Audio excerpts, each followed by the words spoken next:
The other part about life is our growing. Now in psychology, in lifespan psychology, I don't know whether Anna has taken that already. Now the thinking is that in old days, when studied developmental psychology, is that what? Is that child psychology, and stop at adolescence. But nowadays, they talk about lifespan developmental psychology.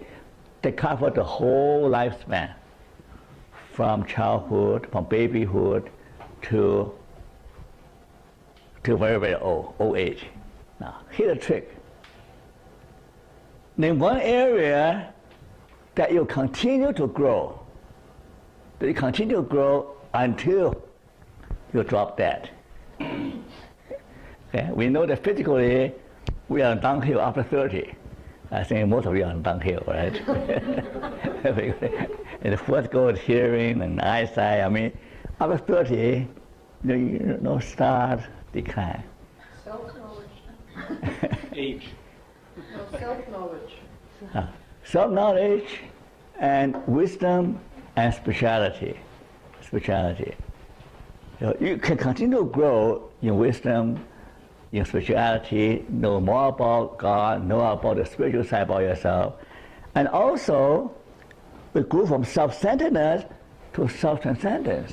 Now, I don't hear that mentioned very often. When you're young, as children are known to be what? Egotistic, egocentric.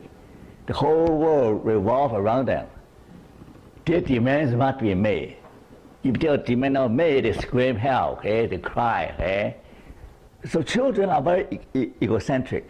Okay? That's what we learn in child psychology, right? But as you grow older, some people remain self-centered.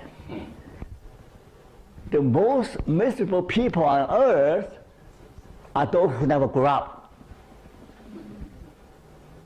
Now, don't marry one, Don't marry one self-centered person. They're the most miserable people. All the kids are, my need, my happiness. Your needs are important, okay? Me and myself. But if you really want to achieve maturity, psychologically mature, become a wise person, you become more caring for other people, right? All the great people have learned one truth. All the great people from history all the way down, they all come to one conclusion, that if you want to really live your life, live a useful life, live a worthy life, you have to step out of yourself to serve other people, to love other people. Are geniuses self-centered, and if they are, wouldn't that be a good thing? Like the famous artists or the scientists, people who might have a cure for cancer, they're very focused, and they may not care about anybody else. Is that really a negative? Yeah, not really, because the vision has to be bigger than themselves, right? I want to find a cure for cancer for all people, right?